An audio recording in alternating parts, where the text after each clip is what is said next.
Hello dear learners, Assalamu alaikum warahmatullah. I hope you are doing great by the grace of Allah. ইংরেজি শিখতে চাইলে একটু ধৈর্য ধরে ভিডিওটা দেখুন, অবশ্যই অনেক কিছু শিখতে পারবেন ইনশাআল্লাহ। তাহলে আমরা দেরি না করে ভিডিওতে চলে যাই। এখানে প্রতিদিন ব্যবহৃত কিছু সেন্টেন্স বা কিছু বাক্য আমি লিখে রেখেছি।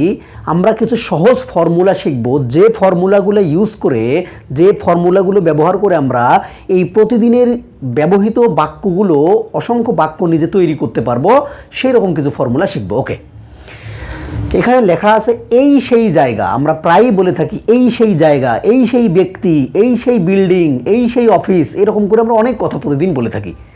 তাহলে আমরা এই কথাগুলো কিভাবে বলি, কখনো ইংরেজিতে কিভাবে বলতে পারবো, সেটা কি কখনো দেখেছি? আচ্ছা, একটু দেখি। এই সেই জায়গা কিভাবে লিখতে পারি, কত সহজ দেখেন। This is the very place. This is the very place হয়ে গেল এই সেই জায়গা। তাহলে এটা একটু মুখস্থ করে ফেলবেন কি, this is the very place. যদি এখানে বলা থাকতো এই সেই ব্যক্তি, এই সেই লোক, তখন আমরা কি বলতাম? একই রকমভাবে। তাহলে একটু দেখেন তো, চেষ্টা করেন। This is the very man বলতে পারি আমরা, পারসন বলতে পারি। তাহলে this is the very man, this is the very person. তাহলে হয়ে গেল এই সেই ব্যক্তি, এই সেই লোক। আচ্ছা, যদি বলা হয় এই সেই অফিস, কি বলবেন তাহলে? This is the very office. এই সেই চ্যানেল, তাহলে কি হবে? This is the very channel. তাহলে আমরা এখন এখানে এইভাবে এই সেই বই, এই সেই কলম, এই সেই ব্যক্তি, যে কোনোটা আমরা এখন কি করতে পারবো? সেমভাবে করে ফেলতে পারবেন। ওকে, তাহলে আমরা পরেরটাতে একটু দেখি। 3 নম্বরে কি বলা আছে? আমি কাজটি করবই করব। আমরা অনেক সময় বলে থাকি যে আমি কাজটি করবই করব, আমি কাজটি করেই ছাড়বো। এই যে একটা জোর দিয়ে বলা, এই কাজটা আমরা কিভাবে, বা এই কথাটা আমরা কিভাবে ইংরেজিতে বলতে পারি? একদম সহজ ফর্মুলায়। তাহলে আমরা আমি কাজটি করবই করব। তাহলে এখানে শুধু একটু প্রথমে আমরা কি করব? ভার্বটা দিয়ে শুরু করব। তাহলে do the work, do the work, তারপরে কমা দিয়ে লিখবেন I must. Do the work I must. তাহলে ব্যাপারটা, আপনি যে ভাবটা প্রকাশ করতে চাচ্ছেন, আমি কাজটি করবই করব, করেই ছাড়বো, তাহলে আমরা যদি বলি do the work I must, তাহলে ওই ভাবটা প্রকাশ পাবে। কিন্তু যে আমি শুধু যদি বলি I must do the work, তখন কি হবে? যে আমি অবশ্যই কাজটি করব। আপনি যে ভাবটা প্রকাশ করতে চাচ্ছেন সেটা কিন্তু ওইভাবে প্রকাশ হবে না। তাহলে আমরা যেটা বলতে চাচ্ছি যে আমি কাজটি করবই করব, আমি কাজটি করেই ছাড়বো, এরকম বললে তখন আমরা বলবো কি, do the work I must. শুধু আই মাস্টটা পরে লাগাই দেবেন, ডু দ্য ওয়ার্ক আগে লাগাই দেবেন। তাহলেই কি হবে? আমি কাজটি করবই করব। আমরা যদি স্বাভাবিকভাবে বলতাম তাহলে কি বলতাম? I must do the work বলতাম।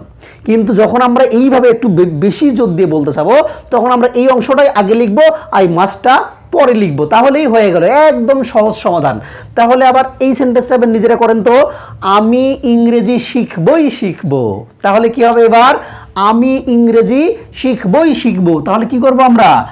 ইয়েস, শেখার ইংরেজিটা আগে দিয়ে দেব। তাহলে হবে লার্ন। তাহলে লার্ন কি? ইংলিশ। তাহলে লার্ন ইংলিশ, এরপরে কি? I must. তাহলে আই মাস্ট লার্ন ইংলিশের জায়গায় আমরা কি করলাম? Learn English I must. Learn English I must, আমি ইংরেজি শিখেই ছাড়বো, আমি ইংরেজি শিখবই শিখবো। ওকে, তাহলে আমরা এবার একটু এরকম করে যদি আমরা আরও বলি যে আমি বইটি পড়বই পড়বো, আমি এটা করবই করব, যত এরকম আছে এটা আমি করেই ছাড়বো, সব কিছুর ক্ষেত্রেই আপনি সেমভাবে কি করবেন?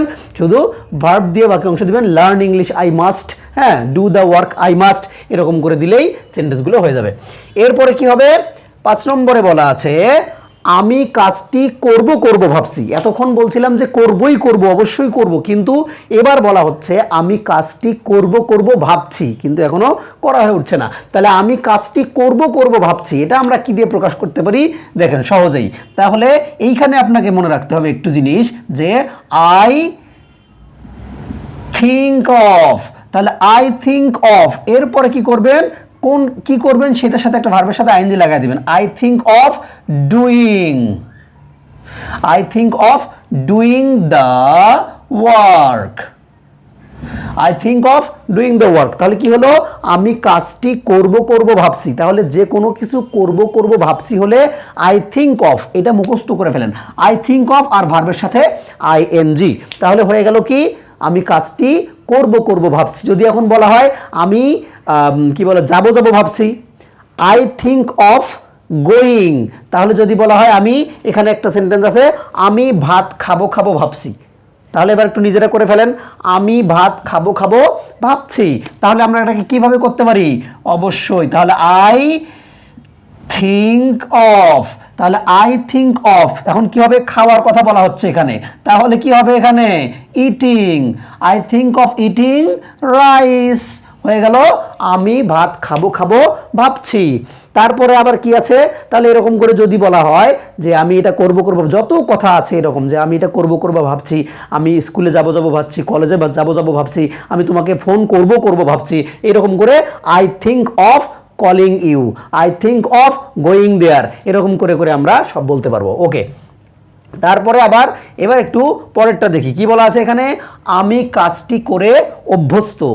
আচ্ছা, আমরা অনেক সময় অনেক কাজের ব্যাপারে বলি যে আমি কাজটি করে অভ্যস্ত, কেউ কি বলা হচ্ছে রান্নায় অভ্যস্ত, কেউ হাঁটায় অভ্যস্ত, কেউ খেলাধুলায় অভ্যস্ত, এরকম করে আমরা বলি যে আমি এই কাজটি করে অভ্যস্ত। এই কথাটা আমরা কিভাবে বলতে পারি, তাহলে আমি কাজটি করে অভ্যস্ত, আমি এই কাজটিতে অভ্যস্ত, এরকম বলতে আমরা কি বলতে পারি, আমি বলতে পারি যে আই অ্যাম, এই যে শুধু এটা মুখস্থ রাখবেন, use to, I am use to, এই কথাটা শুধু মুখস্থ রাখবেন। তাহলে আই অ্যাম ইউজ টু এর পরে ভার্বের সাথে একটা আইএনজি লাগাই দিতে হবে, আই অ্যাম ইউজ টু, তাহলে এখানে যেহেতু করার কথা বলা আছে doing, I am use to doing the work, হয়ে গেল আমি কাজটিতে অভ্যস্ত, আমি কাজটি করে অভ্যস্ত। আচ্ছা, তাহলে যে কোনো কাজে যদি অভ্যস্ত হয় তাহলে আই অ্যাম ইউজ টু, আমি কাজটি করে অভ্যস্ত, মানে বর্তমানে আমি কাজটি করাতে অভ্যস্ত, আমি প্রায় এই কাজটি করি, এরকম কোনো ব্যাপার হলে আই অ্যাম ইউজ টু, তাহলে সে এটাতে অভ্যস্ত, তখন আমরা কি করতে পারি, he is use to, I am use to আছে, তখন আমরা করে দেবো কি, হি ইজ ইউজ টু, সে হাঁটায় অভ্যস্ত, প্রচুর হাঁটে সে, তাহলে কি হলো, he is use to walking. তারপরে আবার আমরা একটু দেখি এখানে কি বলা আছে, আমি রান্নায় অভ্যস্ত, মেয়েদের অনেক সময় রান্নার ব্যাপারে বলা হয় যে ওরা রান্নায় অভ্যস্ত, তাহলে যদি বলা হয় কোনো মেয়ে যদি বলে যে আমি রান্নায় অভ্যস্ত, যদি অথবা যদি আমরা বলি যে সে রান্নায় অভ্যস্ত, তখন আমরা কিভাবে বলতে পারি যে আই অ্যাম, তাহলে কি হবে এখানে, ইউজড টু, তাহলে আই অ্যাম ইউজ টু কি হবে এখানে, কুকিং, তাহলে I am use to cooking, আমি রান্নায় অভ্যস্ত, অথবা মেয়েটি রান্নায় অভ্যস্ত, তখন কি হবে, তাহলে the girl is use to cooking, হয়ে গেল রান্নায় অভ্যস্ত।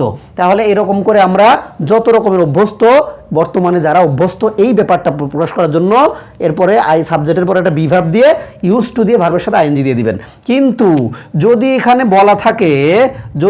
বলা থাকে আমি ছোটবেলায় খেলায় অভ্যস্ত ছিলাম, আমি আগে ছোটবেলায় বা অতীতে কোনো একটা কাজে অভ্যস্ত ছিলাম কিন্তু এখন আর সেটা নাই, এরকম অর্থ প্রকাশ করতে কিন্তু আপনার এরকম করে না দিয়ে আমরা তখন দিতে পারবো কিভাবে, একটু দেখি, আমি ছোটবেলায় খেলায় অভ্যস্ত ছিলাম, তখন আমরা কি করতে পারবো, তখন বলতে পারবো আই সরাসরি ইউজ টু, তাহলে এখানে এই বিভার্বটা বাদ দিয়ে দিলাম, আই ইউজ টু, যখন বিভার্বটা বাদ দিয়ে দিব তখন আর এখানে ভার্বের সাথে আইএনজি দেওয়া যাবে না, তখন আমাকে ভার্বের 1 নাম্বার ফর্মটা দিতে হবে। তাহলে আমি ছোটবেলায় খেলায় অভ্যস্ত ছিলাম, তাহলে ভার্বটা কি, খেলা, তাহলে I use to play, I use to play, এখন এখানে বলা আছে ছোটবেলায়, সেক্ষেত্রে আমরা কি ব্যবহার করতে পারি, তাহলে ইন মাই চাইল্ডহুড, ওকে, তাহলে কি দাঁড়ালো, I use to play in my childhood, মানে যে অভ্যাসগুলো এখন আর নেই, আগে ছিল, আমরা আগে নদীতে সাঁতার কাটা অভ্যস্ত ছিলাম, তাহলে কি হবে, তখন হবে we use to swim in the river, আমরা নদীতে সাঁতার কাটতাম কিন্তু এখন আর নাই, তখন আমরা শুধু কি করব, ইউজ টু ভার্বের 1 নাম্বার ফর্ম, কিন্তু বর্তমানেও যে অভ্যাসগুলো আছে সেই অভ্যাসগুলোর ক্ষেত্রে এম, ইজ, আর এগুলো দিয়ে ইউজ টু এর পরে আবার ভার্বের সাথে আইএনজি, এই ব্যাপারটা একটু হলেই আপনার সবগুলোই হয়ে যাবে। আচ্ছা, এরপর এরপরে আর একটা খুব ইন্টারেস্টিং ব্যাপার, সেটা হচ্ছে কি বলা আছে, আমাকে কাজটি করতেই হয়। কিছু কাজ থাকে আমাদের অবশ্যই করতে হয়, বাধ্যতামূলক, যেটা না করে উপায় নেই। সেক্ষেত্রে আমরা কি বলতে পারি, আমাকে কাজটি করতেই হয়। তখন আমি কি করব, আই হ্যাভ টু, আগে ইউজ টু ছিল, এখন হয়ে গেছে have to. I have to do the work. হয়ে গেল, আমাকে কাজটি করতেই হয়, যে কাজটা আমাদেরকে অবশ্যই করতে হয়, না করে উপায় নাই, সেই কাজটার ক্ষেত্রে আই হ্যাভ টু বা সাবজেক্টের পরে হ্যাভ টু অথবা হ্যাজ টু এই কথাটা বসায় দিতে হবে। তাহলে যদি বলা হয় যে তাকে বাজারে যেতেই হয়, তখন আমরা কি বলতে পারি, তাহলে he has to go to market. তাহলে he has to go to market হয়ে গেল, তাকে বাজারে যেতেই হয়। এরকম করে আমাদেরকে ইংরেজি শিখতেই হয়, তখন আমরা কি করতে পারি, we have to learn English, এরকম করে আমরা ব্যবহার করতে পারবো। তাহলে ভিডিওটা যদি ভালো লেগে থাকে বা উপকার হয়েছে মনে হয়, তাহলে অবশ্যই একটা লাইক দিবেন এখনই, এবং চ্যানেলটা সাবস্ক্রাইব করতে ভুলবেন না। সবাই ভালো থাকবেন, সুস্থ থাকবেন, আল্লাহ হাফেজ।